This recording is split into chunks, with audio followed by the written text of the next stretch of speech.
Hello everyone, അങ്ങനെ 2026 ജെയ് advanced എക്സാംസിൻ്റെ റിസൾട്ടുകൾ വന്നിരിക്കുകയാണ്. അപ്പോൾ ആ ഒരു എക്സാമിൽ എക്സാം എന്ന് പറഞ്ഞാൽ ഇന്ത്യയിലെ തന്നെ one of the toughest entrance എക്സാമുകളിൽ ഏറ്റവും മികച്ച ഒരു വിജയം നേടി കേരളത്തിലെ തന്നെ ടോപ്പർമാരിൽ ഒരാളായിട്ടുള്ള ജേക്കബ് സോബിയാണ് ഇന്ന് നമ്മളോടൊപ്പം ചേരുന്നത്. സോ ജേക്കബ്, ആദ്യമേ തന്നെ കൺഗ്രാറ്റുലേഷൻസ്. Thank you. ഓക്കെ, അപ്പോൾ വലിയൊരു വിജയം, അതിന് പിന്നിലുള്ള ഒരുപാട് നാളത്തെ എഫേർട്ട് അല്ലേ? അപ്പോൾ എന്ത് തോന്നുന്നു ആ ഒരു വിജയം നേടിയെടുത്തപ്പോൾ?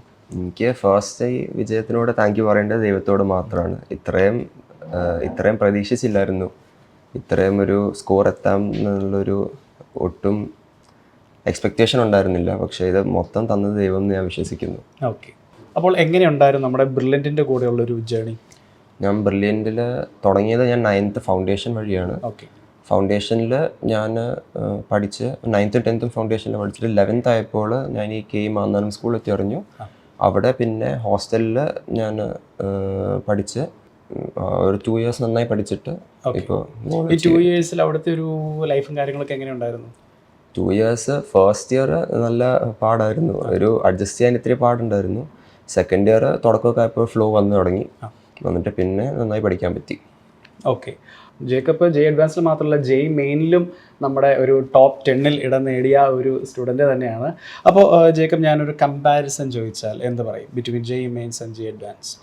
ജെയ് മെയിൻസിന് കമ്പാരിറ്റീവ്ലി പ്രിപ്പറേഷൻ കുറവാണ്. നമ്മളിപ്പോൾ ഒരു ജെയ് മെയിൻസിന് വേണ്ടി പഠിക്കുമ്പോൾ നമുക്ക് ഒരു കോൺസെപ്റ്റ് അത്രയും ഇൻഡെപ്ത് അറിഞ്ഞില്ലെങ്കിലും കുഴപ്പമില്ല.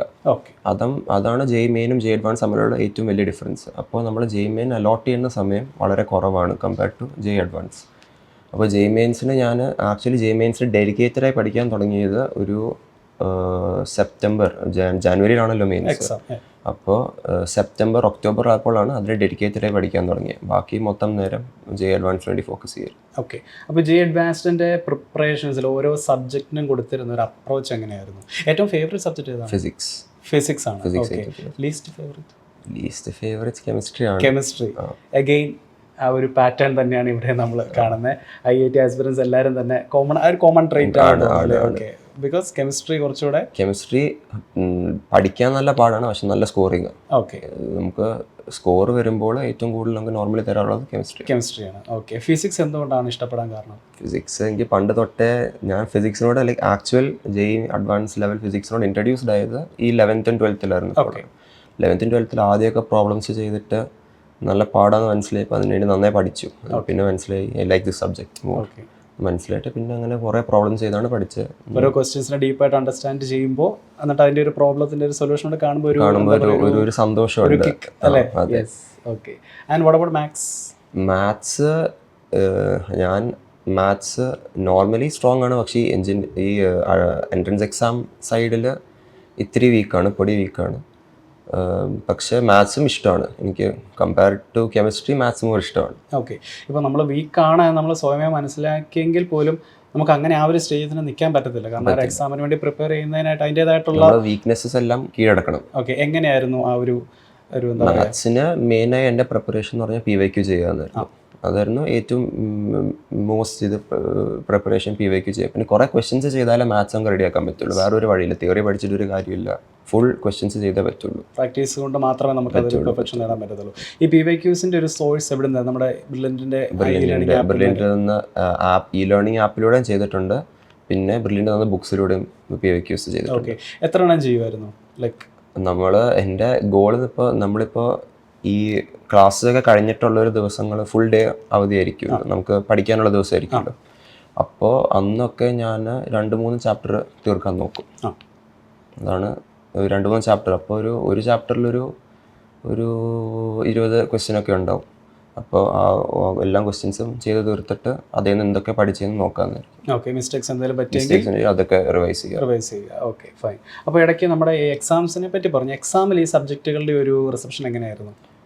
എക്സാംസിന് ഇടയ്ക്ക് എൻ്റെ സ്ട്രാറ്റജി എന്ന് പറഞ്ഞാൽ ഫസ്റ്റ് നമ്മൾ കെമിസ്ട്രി അപ്രോച്ച് ചെയ്യാമെന്നായിരുന്നു. ബിക്കോസ് കെമിസ്ട്രി എത്രയും പെട്ടെന്ന് തീർത്താൽ നമുക്ക് ഫിസിക്സും മാത്സും ടൈം കൺസ്യൂമിങ് ആയ കാരണം എത്ര സമയം ബാക്കിയുണ്ടെന്ന് നമുക്ക് മനസ്സിലാവും, ഉടനെ തന്നെ മനസ്സിലാവും.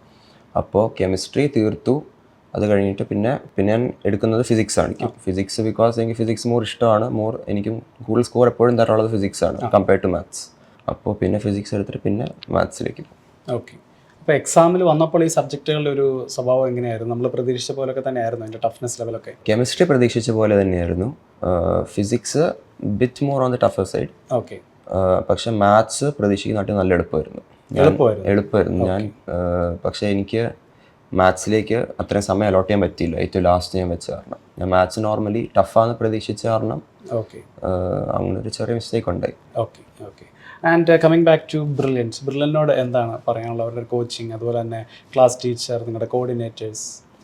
ബ്രില്യൻറ്റിൻ്റെ കോച്ചിങ് ഫസ്റ്റ് ഓഫ് ഓൾ പറയുന്നത് വളരെ സ്ട്രക്ചേർഡ് ആണ്. എല്ലാം ഓൾറെഡി പ്ലാൻഡ് ആണ്. നമ്മളിപ്പോൾ ഒരു 3 മാസത്തെ ഉള്ള ടൈം ടേബിൾ അവർ ഓൾറെഡി നമുക്ക് തന്നു കാണും. അത് കഴിഞ്ഞിട്ടാണ് അവർ നമ്മളെ അടുത്ത സ്റ്റെപ്പിലേക്ക് പോകുന്നത്.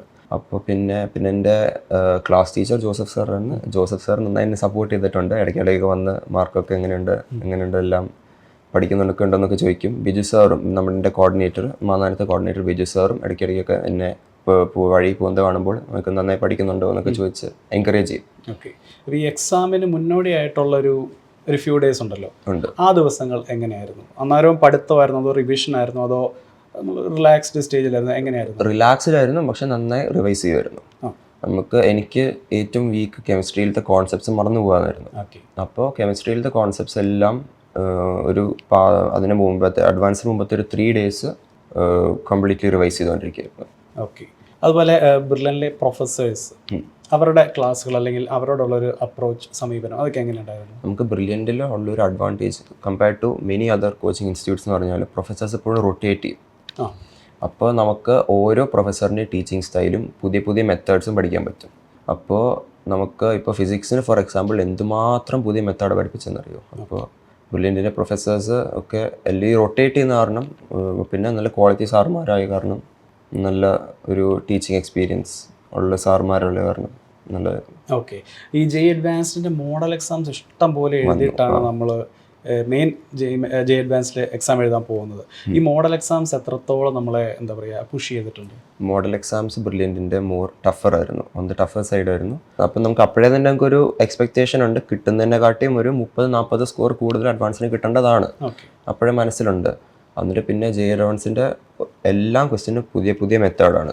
അപ്പോൾ നമുക്ക് ഈ ക്വസ്റ്റ്യൻസിൻ്റെ കറക്ഷൻ ചെയ്യുമ്പോൾ തന്നെ നമുക്ക് കോൺസെപ്റ്റ്സ് ഓൾമോസ്റ്റ് കവർ ആവും. ബിക്കോസ് എല്ലാം ക്വസ്റ്റ്യൻ ഒരു പുതിയ മെത്തേഡ് വെച്ചാണ്. ഇങ്ങനെ ക്വസ്റ്റ്യൻസ് അങ്ങനെ റെയർലി റിപ്പീറ്റ് ആവാറുള്ളൂ. ഓക്കെ. അതുപോലെ നമ്മുടെ ബ്രില്യൻറ്റിൻ്റെ ഡയറക്ടേഴ്സ് നിങ്ങളുടെ ക്ലാസ് മുറികളിലേക്കൊക്കെ വന്ന് നിങ്ങളോട് സംസാരിക്കാറുണ്ട്, നിങ്ങളുടെ കാര്യങ്ങളൊക്കെ അന്വേഷിക്കാറുണ്ട്. ആ ഇൻട്രാക്ഷനൊക്കെ എങ്ങനെയുണ്ടായിരുന്നു? നമുക്ക് എൻ്റെ സ്കൂളിൻ്റെ ഡയറക്ടർ എന്ന് പറഞ്ഞാൽ സെബാസ്റ്റ്യൻ സാറായിരുന്നു. സെബാസ്റ്റ്യൻ സാർ സ്ഥിരമായിട്ടും നമ്മുടെ എല്ലാ ആഴ്ചയിലൊരു 2 ദിവസം 3 ദിവസം വരും. എന്നിട്ട് വന്നിട്ട് എങ്ങനെയുണ്ടെന്ന് ചോദിക്കും. പിന്നെ നമുക്ക് ക്യാഷ് പ്രൈസ് ഒക്കെ തരുന്ന സാറാണ്. എന്നിട്ട് പിന്നെ സന്തോഷമാണോ എന്ന് ചോദിക്കും, എങ്ങനെയൊക്കെ പഠിക്കുന്നു, പിന്നെ എന്തെങ്കിലും പ്രശ്നങ്ങളുണ്ടെങ്കിൽ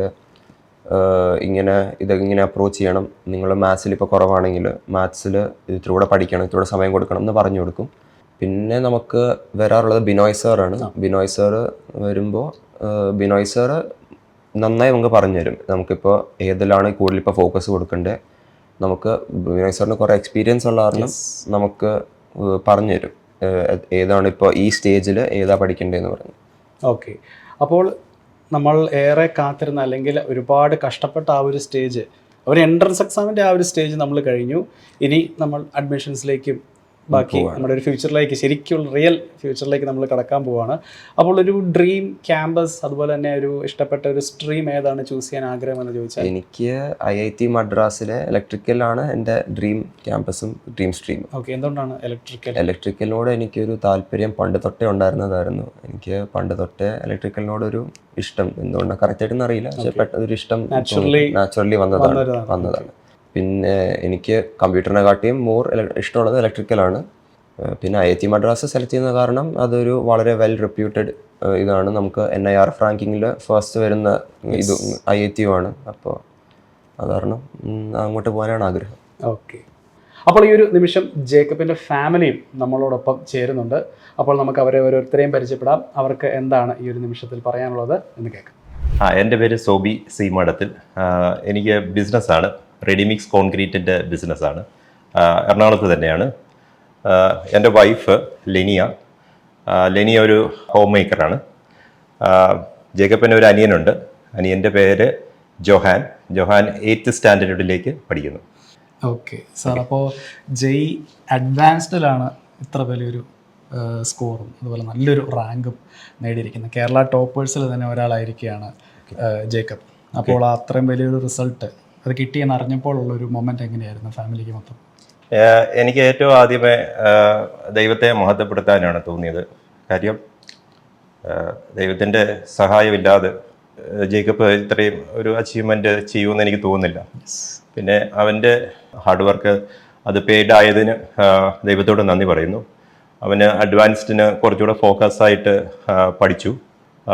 തന്നെയല്ല, അവന് ഹോസ്റ്റലിലായിരുന്നത് കൊണ്ട് കുറച്ചുകൂടെ ഫോക്കസ്ഡ് ആയിട്ട് വീടിൻ്റെ ഡിസ്റ്റർബൻസ് ഒന്നും ഇല്ലാതെ ഫോക്കസ്ഡ് ആയിട്ട് പഠിക്കാനായിട്ട് സാധിച്ചു. അപ്പം അതിൽ ഞങ്ങൾ വളരെ ആഹ്ലാദിക്കുന്നു. ഓക്കെ സാർ, ശരി. ഓക്കെ. അതുപോലെ ഇപ്പോൾ ജേക്കബ് ആദ്യമായിട്ടാണോ വീട്ടിൽ നിന്ന് മാറി നിന്ന് പഠിക്കുന്നത്? അതെ അതെ. ഓക്കെ, അപ്പോൾ ഇങ്ങനെ ഹോം സിക്നസ് ഒക്കെ ഉണ്ടായിരുന്നു? ഹോം സിക്നസ് നല്ലതുപോലെ ഉണ്ടായിരുന്നു. കാര്യം ആദ്യത്തെ ഒരു കൊല്ലം മുഴുവൻ ഹോം സിക്നസ് ആയിരുന്നു. ഓക്കെ. ലാസ്റ്റ് ആയപ്പോഴും ഹോം സിക്നസ്സിന് കുറവൊന്നുമില്ല. പക്ഷെ അവൻ്റെ ഒരു ഫോക്കസ് എപ്പോഴും മാറിയിട്ടില്ല. ഫോക്കസ് വെച്ചിട്ട് തന്നെ അവന് പഠിക്കാനായിട്ട് സാധിച്ചു. ഓക്കെ സാർ, അപ്പോൾ ബ്രില്ലിനോട് എന്താണ് പറയാനുള്ളത്? ബ്രില്ലിനോട് എനിക്ക് പറയാനുള്ളത് വളരെ താങ്ക്സ്. കാര്യം ഇത്രയും ഫോക്കസ്ഡ് ആയിട്ട് പഠിക്കുകയും അതിന് പിള്ളേരെ ഗൈഡ് ചെയ്തതിനും നന്ദി പറയുന്നു. കാര്യം അവരുടെ ഒരു സിസ്റ്റമാറ്റിക്കാണ് അവരുടെ എല്ലാ കാര്യങ്ങളും. അവർ എല്ലാം പ്ലാൻഡ് ആണ്. അപ്പം അത് വളരെയേറെ ഉപകാരം ചെയ്തു. കേരളത്തിൽ കിട്ടാവുന്നത് ഏറ്റവും നല്ല കോച്ചിങ് സെൻ്ററാണ് ബ്രില്യൻറ്റ്. അപ്പോൾ തീർച്ചയായും ഭാവി തലമുറയോട് എനിക്ക് പറയാനുള്ളത് ഒട്ടും മിസ്സാവരുത്. കാര്യം ഒരു അംബീഷൻ ഉണ്ടെങ്കിൽ തീർച്ചയായും ബ്രില്യൻറ്റിൽ പോയാൽ അതിൻ്റെ റിസൾട്ട് കിട്ടും. മാമിന് എന്തായിരുന്നു ഒരു ഇമോഷൻ ഇത്ര വലിയൊരു റിസൾട്ട് കിട്ടിയെന്ന് അറിഞ്ഞപ്പോൾ? ഈശോയ്ക്ക് എല്ലാ മഹത്വവും നൽകുന്നു. പിന്നെ ഒരുപാട് സന്തോഷമുണ്ട്. ഇത് ഇത്രയും ഒരു റിസൾട്ട് എന്തായാലും പ്രതീക്ഷിച്ചില്ല. അവൻ വർക്ക് ചെയ്യുന്നുണ്ടായിരുന്നു, ഒപ്പം നല്ലപോലെ ഈശോൻ്റെ അടുത്ത് പ്രാർത്ഥിക്കുന്നുണ്ടായിരുന്നു. അപ്പം അത് കറക്റ്റായിട്ട് ഈശോ അത് അനുഗ്രഹിച്ചു. ബ്രില്യൻറ്റിനോട് ലോട്ട് ഓഫ് താങ്ക്സ്. അത് പറയാതിരിക്കാൻ വയ്യ. ഒരുപാട് ഹെൽപ്പ് ചെയ്തു. കാര്യം പല സ്റ്റേജസിലും അവനത് എന്താ പറയുക, ഈ പറഞ്ഞ പോലെ ഹോം സിക്നസ് കുറേ അവന് എഫക്റ്റ് ചെയ്തിട്ടുണ്ടായിരുന്നു. പക്ഷേ അതെല്ലാം കാര്യം അതൊരു സിസ്റ്റമാറ്റിക് ആയിട്ടുള്ള ഒരു ഇതിനകത്ത് പോകുന്നത് കൊണ്ട് അത് അവന് സ്റ്റഡീസിൽ കുറച്ചും കൂടെ കോൺസെൻട്രേറ്റ് ചെയ്യാനായിട്ട് പറ്റി. വേണ്ട സമയത്ത് എന്താ ചെയ്യേണ്ടതെന്നുള്ളത് കറക്റ്റായിട്ട് ബ്രില്യൻറ്റ് ഗൈഡ് ചെയ്യുന്നത് കൊണ്ട് കറക്റ്റായിട്ട് പോകാൻ പറ്റി. എല്ലാം ഈശ്വരൻ്റെ അനുഗ്രഹം. ഓക്കെ, അപ്പോൾ ജേക്കബ് IIT മദ്രാസ് ആണ് ഡ്രീം എന്നാണ് പറഞ്ഞിരിക്കുന്നത്. ഓക്കെ, അപ്പോൾ ആ ഒരു ഡ്രീം ക്യാമ്പസിൽ തന്നെ അഡ്മിഷൻ ലഭിക്കട്ടെ എന്ന് ആശംസിക്കുന്നു. And once again congratulations and all the best for your future. Brilliant Study Center, India's #1 coaching center for NEET and JEE.